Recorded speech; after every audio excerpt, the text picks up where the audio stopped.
بسم اللہ الرحمن الرحیم۔ السلام علیکم۔ آل از ویل چینل میں آپ کو ایک بار پھر سے خوش آمدید کہتے ہیں۔ ہم نے جو پاکستان سے غربت مٹانے کے لیے ایک مہم شروع کی ہے، جس میں ہم یوٹیوب چینل کے ذریعے مختلف اشتہارات کو روزانہ کی بنیاد پر شیئر کرتے ہیں تاکہ زیادہ سے زیادہ لوگ اس سے فائدہ اٹھا سکیں اور ان کو اپنی پسند کی جاب مل سکے۔ آپ بھی ہمارے چینل کو سبسکرائب کر لیجئے، لائک کیجئے اور شیئر کیجئے تاکہ کسی کا بھلا اور اس کا اجر آپ کو آپ کی اپنی من پسند جاب کی صورت میں مل سکے۔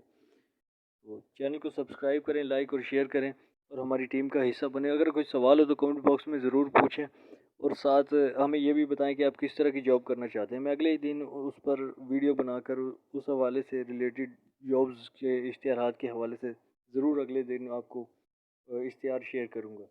چلتے ہیں آج کی جاب کی جانب۔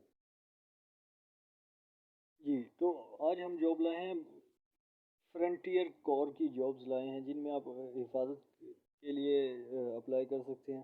ان کے لیے کافی ساری جابز ہیں اور ان کے ہیڈ کوارٹرز کی تفصیل بھی دی گئی ہے جن میں آپ جا کر ان کے دفاتر میں جا کر بھرتی کے لیے جا سکتے ہیں اور اپلائی کر سکتے ہیں۔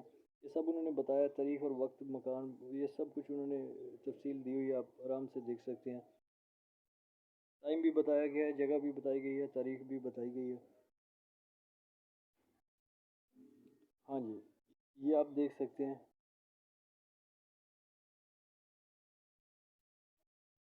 قد وغیرہ، عمر، شادی وغیرہ سب کچھ بتایا گیا ہے۔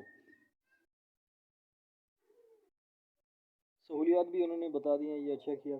پرکشش تنخواہ ہوگی، مفت رہائش، کھانا فری ہے، یعنی دوران سروس آپ کی بیوی بچوں کا مفت علاج ہوگا۔ اندرون ملک بذریعہ ریلوے اور پی ٹی آئی کے سفر کرنے کی صورت میں نصف کرائے کی سہولت ہے۔ کارکردگی کی بنا پر اقوام متحدہ کے ساتھ سروس کے مواقع ہیں، اور اسی طرح شہداء کے بچوں کے لیے مفت تعلیم، رہائش گھر وغیرہ، پینشن، گریجویٹی کی سہولت ہے اور بچوں کی مختلف تعلیمی اداروں میں تعلیم کی سہولت۔ سال میں 2 ماہ کی چھٹی بمائے تنخواہ، یہ کتنی پیاری آفر ہے، آپ دیکھ سکتے ہیں۔ 2 ماہ کی چھٹی سال میں، اور تنخواہ بھی آپ کو ملتی رہے گی اور بر وقت ضرورت اتفاق کی چھٹی بھی مل سکتی ہے۔ اگر آپ کو کوئی کام ہے تو چھٹی بھی آپ کو مل جائے گی۔ تو اس کے لیے انہوں نے بتا دیا کہ وہ حضرات جن کی عمر 18 سال سے زیادہ ہے وہ اس کے لیے قابل قبول نہ ہوگا، بے فارم نہیں بلکہ کمپیوٹرائز شناختی کارڈ کا ہونا ضروری ہے۔ یہ سب آپ پڑھ سکتے ہیں، انہوں نے جو تفصیل دی ہیں، اور آپ اس کے لیے اپلائی کر سکتے ہیں۔ اگر کوئی بھی سوال ہے تو ہمیں کامنٹ باکس میں ضرور پوچھیں اور آپ کو اس کا بارے میں آپ کو ضرور بتاؤں گا، گائیڈ کروں گا۔ شکریہ۔